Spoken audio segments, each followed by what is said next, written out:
तो बच्चों, मैं हूँ Monika Jakhar, lecturer in English.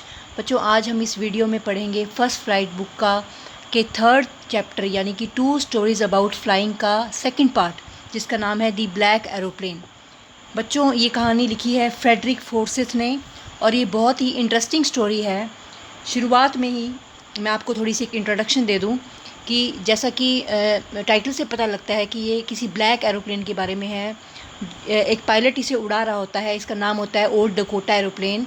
और जब वह इसको उड़ाता है, रात के समय में वह निकलता है और उसे इंग्लैंड जाना होता है।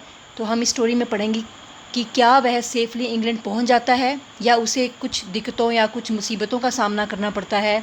ये आइए हम इस स्टोरी में पढ़ेंगे। तो चलिए शुरू करते हैं। A pilot is lost in storm clouds, does he arrive safe. सबसे पहले ही लिखा गया है बिफोर यू रीड में कि एक पायलट स्टॉर्म क्लाउड्स में लॉस्ट हो जाता है, यानी गुम हो जाता है। स्टॉर्म क्लाउड्स क्या होते हैं बच्चों? यानी कि तूफ़ानी बादल में गुम हो जाता है। डज ही अराइव सेफ, क्या वह सेफली यानी कि सुरक्षित रूप से पहुंच जाता है। हु हेल्प्ड हिम, और उसे पहुंचने में किसने मदद की। तो चलिए अब हम चैप्टर शुरू करते हैं।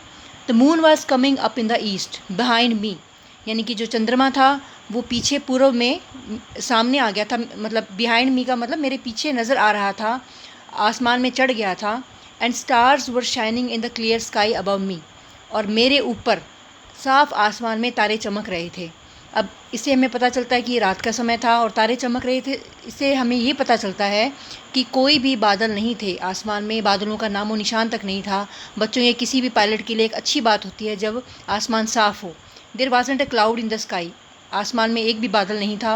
आई was happy to be alone high up above the sleeping countryside, मुझे बड़ी खुशी हो रही थी कि स्लीपिंग कंट्री साइड का मतलब सोते हुए शहर के ऊपर से मैं अकेला उड़ रहा हूँ। I was flying my old Dakota aeroplane over France back to England. अब लेखक हमें बताता है कि उसके प्लेन का नाम क्या था। ओल्ड, पुराना प्लेन था वो, एक डकोटा एरोप्लेन था और वह फ्रांस के ऊपर से उड़ान भरते हुए इंग्लैंड जा रहा था। I was dreaming of my holiday, और जहाज उड़ाते समय वो अपनी हॉलीडे के बारे में सोच रहा था, अपनी छुट्टी के बारे में सोच रहा था। And looking forward to being with my family, और वह ये सोचकर खुश हो रहा था कि मैं जल्द ही अपने परिवार के पास पहुंच जाऊंगा। I looked at my watch 1:30 in the morning. लेखक कहता है कि मैंने अपनी घड़ी की तरफ देखा और उसमें लगभग 1:30 सुबह का समय था, सुबह के 1:30 बजे थे। I should call Paris control soon, I thought, मैंने सोचा कि मुझे जल्द ही पेरिस कंट्रोल को कॉल करना पड़ेगा। As I look down past the nose of the aeroplane, जैसे ही मैंने अपनी एरोप्लेन की नोज़ यानी कि उसकी टिप की तरफ देखा तो मैंने ये सोचा, I saw the lights of a big city in front of मी। जैसे ही मैंने एरोप्लेन की नोज़ की तरफ यानी उसकी टिप की तरफ देखा तो मुझे अपने सामने एक बड़ा शहर नज़र आ रहा था, बड़े शहर की लाइट्स नज़र आ रही थी। I switched on the radio and said, मैंने रेडियो शुरू किया और मैंने कहा, Paris control Dakota DS088 here. मैंने कहा कि पेरिस कंट्रोल में वो कॉल करके कहता है कि डकोटा DS088 हियर, मैं डकोटा DS088 है, यानी कि उसके प्लेन का नाम था डकोटा DS088। बच्चों, ये क्वेश्चन भी पूछा जाता है बहुत बार बोर्ड एग्ज़ाम में। 1 मार्क के क्वेश्चन में इस तरह के क्वेश्चन पूछ लिए जाते हैं। तो इसके प्लेन का नाम था DS088 Dakota. Can you hear me, क्या आप मुझे सुन सकते हैं? I am on my way to England over, मैं अपने इंग्लैंड के रास्ते पर जा रहा हूँ। The voice from the radio answered me immediately, DS088 I can hear you, यानी कि रेडियो से अचानक से एक आवाज़ आई, उसने मेरा जवाब दिया, उत्तर दिया। इमीजिएटली का मतलब अचानक से। उन्होंने कहा कि आई कैन हियर यू, मैं आपको सुन सकता हूँ। You ought to turn 12 degrees west now, अब आपको 12 डिग्री वेस्ट की तरफ मुड़ना होगा। वेस्ट माने पश्चिम दिशा की ओर मुड़ना होगा। DS088 over. I check the map and the compass, मैंने अपना मैप और कंपस चेक किया। बच्चों, जैसे आपको पता ही होगा कि कंपस होता है दिशा सूचक, यानी कि ऐसा यंत्र या ऐसा डिवाइस या इंस्ट्रूमेंट जो कि हमें दिशाएं बताए। Switch over to my second and last fuel tank, मैंने अपना कंपस चेक किया, अपना मैप चेक किया, उसके बाद में अपना लास्ट फ्यूल टैंक की तरफ मैंने देखा। स्विच ओवर का मतलब जब एक चीज़ ख़त्म हो जाए तो हम दूसरे का सहारा लेते हैं या दूसरी तरफ हम सोचने लगते हैं। And turn the Dakota 12 degrees west towards England, और मैंने इंग्लैंड की तरफ डकोटा को 12 डिग्री वेस्ट मोड़ दिया, जैसा कि कंट्रोल रूम से उसको कहा गया था। I will be in time for breakfast, I thought, मैं सोच रहा था कि मैं नाश्ते के समय पर पहुंच जाऊंगा। A good big English breakfast, यानी कि मैं एक बहुत अच्छा इंग्लिश ब्रेकफास्ट करूंगा, क्योंकि वो इंग्लैंड का रहने वाला था। तो वो खुश होता है ये सोचकर। एवरीथिंग वॉज गोइंग वेल, सब कुछ बहुत अच्छा चल रहा था। It was an easy flight, लेखक के अनुसार एक बहुत ही ईजी फ़्लाइट थी, उसके लिए कोई मुश्किल नहीं आने वाली थी। Paris was about 150 kilometres behind me when I saw the clouds. अब वह पेरिस को लगभग 150 किलोमीटर पीछे छोड़ चुका है और वह कहता है कि अचानक से मुझे क्लाउड्स नज़र आए, यानी जो आसमान पहले बिल्कुल साफ़ था अब उसमें बादल थे, स्टॉर्म क्लाउड्स, और ऐसे वैसे बादल नहीं, तूफ़ानी बादल थे। दे वर ह्यूज, वो बहुत बड़े थे, बहुत विशाल थे। They look like black mountain standing in front of me across the sky, और वे मुझे काले पहाड़ों जैसे नज़र आ रहे थे जो कि बिल्कुल मेरे सामने आसमान में खड़े नज़र आ रहे थे। अब बच्चों इस तरह के क्वेश्चंस पूछे जाते हैं, ये क्वेश्चन भी पूछा जाएगा आपसे कि describe the clouds which he saw, मतलब जो क्लाउड्स उसने देखे उसका वर्णन कीजिए। तो हम बताएंगे कि there were huge clouds, there were storm clouds, there were like look like black mountains. I knew I could not fly up and over them and I didn't have enough fuel to fly around them to north or south. अब लेखक कहता है कि मुझे पता था कि मैं उनके ऊपर से नहीं उड़ सकता और मेरे पास इतना फ्यूल भी नहीं था, फ्यूल का मतलब ईंधन, इतना फ्यूल नहीं था कि मैं उनके नॉर्थ या साउथ से भी उड़ सकूं। I ought to go back to Paris, I thought, एक बार तो मुझे ये लगा, मैंने ये सोचा कि मुझे पेरिस वापस जाना पड़ेगा। But wanted to get home, I wanted that breakfast, लेकिन मैं अपने घर पहुंचना चाहता था क्योंकि मुझे अपना वो ब्रेकफास्ट चाहिए था। आई टेक द रिस्क, इसलिए मैं खतरा उठाऊंगा, रिस्क का मतलब खतरा। I thought and flu that old Dakota straight into the storm, ऐसा मैंने सोचकर उस पुराने डकोटा को सीधा स्टॉर्म में मैं ले गया, यानी तूफ़ानी बादलों के अंदर मैंने उसको प्रवेश करवा दिया। अब बच्चों एक ये क्वेश्चन पूछा गया है तुम्हारा कि flu that I take the risk, कि मैं खतरा लूँगा। ये पूछा गया कि किस तरह का खतरा लेगा वो, कि तूफ़ान में अपने एरोप्लेन को प्रवेश कराने का वो खतरा लेता है। और क्यों लेता है? क्योंकि he wanted to be in his home, कि वो अपने घर में जल्द ही पहुंचना चाहता है, इसलिए वो खतरा उठाता है।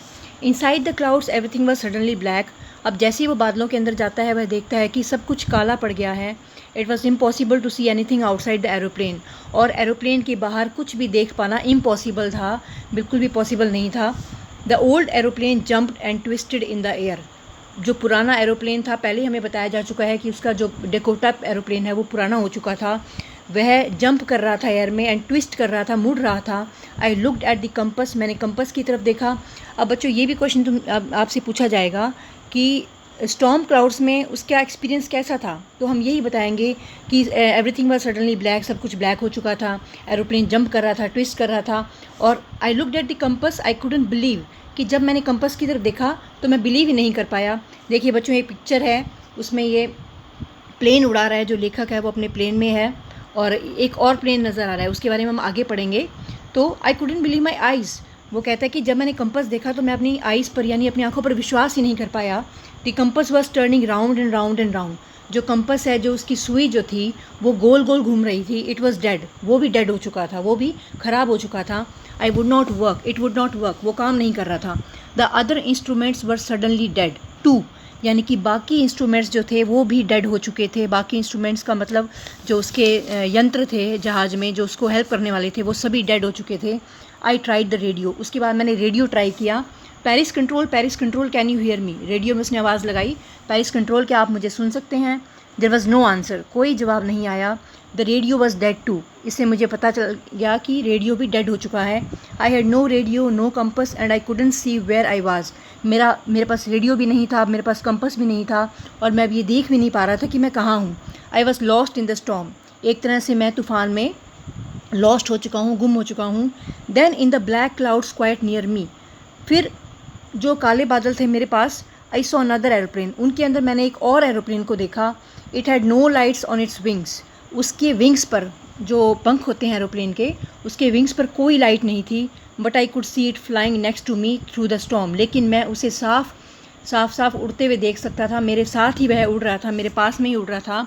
आई could see the pilots face, यहाँ तक कि मैं पायलट का चेहरा भी देख पा रहा था। टर्न टूवर्ड्स मी, उस पायलट का चेहरा मेरी तरफ मुड़ा हुआ था। I was very glad to see another person, glad का मतलब खुश होना, एक दूसरे व्यक्ति को स्टॉर्म में देखकर मैं बड़ा ही खुश हुआ कि इतनी तूफ़ानी रात में एक और व्यक्ति मेरे साथ उड़ रहा है। He lifted one hand and waved, उसने जो दूसरे जहाज़ का जो पायलट था उसने अपना एक हाथ उठाया और मेरी तरफ वेव किया, वेव का मतलब इशारा किया। Follow me, he was saying, उसने कहा कि फॉलो मी, मेरा पीछा करो, follow me. He knows that I am lost, उसे पता है कि मैं गुम हो चुका हूँ। आई थॉट, मुझे लगा कि उसे भी पता है कि मैं गुम हो गया हूँ। He is trying to help me, वह मेरी मदद करने की कोशिश कर रहा है। He turned his aeroplane slowly to the north. अब उसने अपना एरोप्लेन धीरे से नॉर्थ की तरफ मोड़ा, यानी कि उत्तर दिशा की ओर मोड़ा। In front of my Dakota, मेरे डकोटा के सामने चलते हुए। So that it would be easier for me to follow him, ताकि मेरे लिए आसान हो सके उसका पीछा करना। फॉलो हिम का मतलब उसका पीछा करना। I was very happy to go behind the strange aeroplane. मुझे बड़ी खुशी हो रही थी, मैं उस विचित्र से एरोप्लेन के पीछे जा रहा हूँ। Like an obedient child, obedient का मतलब बच्चों आज्ञाकारी, एक आज्ञाकारी बच्चे की तरह उसके पीछे पीछे जाते हुए मुझे बड़ी ही खुशी हो रही थी। After half an hour the strange black aeroplane was still there in front of me in the clouds. आधे घंटे बाद भी वो विचित्र काला एरोप्लेन मेरे सामने ही था, बादलों के बीच में मेरे सामने वो नज़र आ रहा था। Now there was only enough fuel in the old Dakota's last tank to fly for 5 or 10 minutes more, यानी कि बस इतना ही फ्यूल बचा था मेरे डकोटा में कि 5 या 10 मिनट और उड़ सके। I was starting to feel frightened again, अब मैं फिर से डरने लगा था। फ्राइटेंड का मतलब डरना। But then he started to go down, लेकिन फिर वह नीचे की ओर जाने लगा। And I followed through the storm, और मैं उसको फॉलो का मतलब मैं उसके पीछे पीछे जाने लगा। उस तूफ़ान के अंदर मैंने उसका पीछा करना जारी रखा। Suddenly I came out of the clouds, अचानक से मैं बादलों से बाहर आ गया।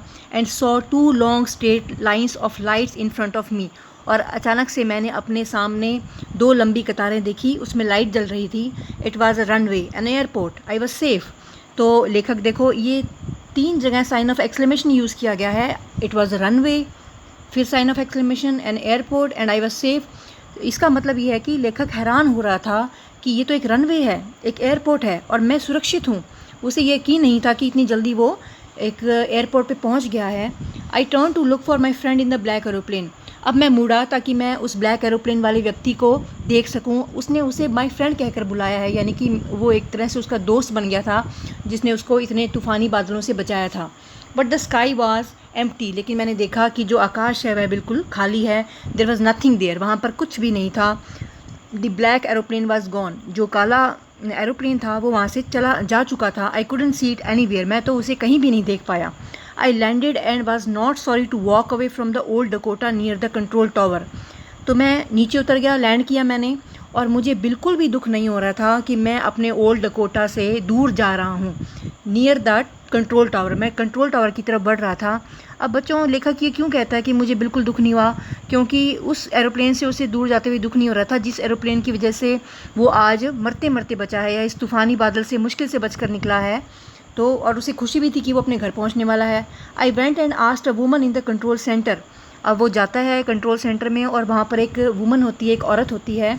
उससे वह पूछता है कि where I was and who the other pilot was. मैंने पूछा कि मैं कहाँ था और वो दूसरा पायलट कौन था। आई वॉन्टेड टू से थैंक यू, मैं उस दूसरे पायलट को थैंक यू कहना चाहता हूँ। देखिए बच्चों, तस्वीर दिखा रखी है। कंट्रोल रूम में एक लेडी बैठी है, और पायलट जो है, जो हमारा लेखक है, वो उसे इंक्वायरी कर रहा है, पूछ रहा है किसके बारे में? दूसरे एरोप्लेन के बारे में। अब जब लेखक पूछता है, she looked at me very strangely, तो वो मेरी तरफ बड़ी ही स्ट्रेंजली यानी विचित्र ढंग से देखती है। एंड देन लाफ, और वो हंसती है। अनदर एरोप्लेन, दूसरा एरोप्लेन। अब देयर इन दिस स्टॉर्म, इस तूफ़ानी बादल में, इस तूफ़ानी रात में कोई और दूसरा aeroplane. No other aeroplanes were flying tonight, तो वो बताती है कि आज की रात कोई और एरोप्लेन नहीं उड़ रहा था। Yours was the only one I could C on the radar, यानी कि रेडार पर सिर्फ आपका ही एरोप्लेन नज़र आ रहा था। So who help me to arrive there safely without a compass और radio and without any more fuel in my tanks. तो लेखक सोचता है कि वहाँ पहुँचने में, अराइव का मतलब पहुँचना, सेफली माने सुरक्षित ढंग से, वहाँ सुरक्षित ढंग से पहुँचने में मेरी मदद किसने की? बिना किसी कंपस के, बिना किसी रेडियो के, और बिना किसी फ्यूल के। मेरे टैंक में फ्यूल भी नहीं बचा था इतना। Who was the pilot on the strange black aeroplane, उस विचित्र काले एरोप्लेन में पायलट कौन था? Flying in the storm without lights, बिना लाइटों के स्टॉर्म में उड़ान भरता हुआ वो दूसरे जहाज़ का पायलट कौन था? तो बच्चों, इसी के साथ हमारा चैप्टर ख़त्म हो जाता है, और मुझे आशा है कि आपको ये चैप्टर अच्छे से समझ आ गया है। अगर आपको ये वीडियो पसंद आई है तो प्लीज़ आप इसे लाइक कीजिए, शेयर कीजिए, सब्सक्राइब कीजिए, और बेल आइकन दबाइए, ताकि जब भी मेरा कोई अगला नया वीडियो आता है तो आपको पता चल जाएगा। और अगर आपके कोई डाउट्स हैं तो प्लीज़ कमेंट बॉक्स में लिखिए। अगली वीडियो में हम इसके क्वेश्चन आंसर करेंगे। Thank you.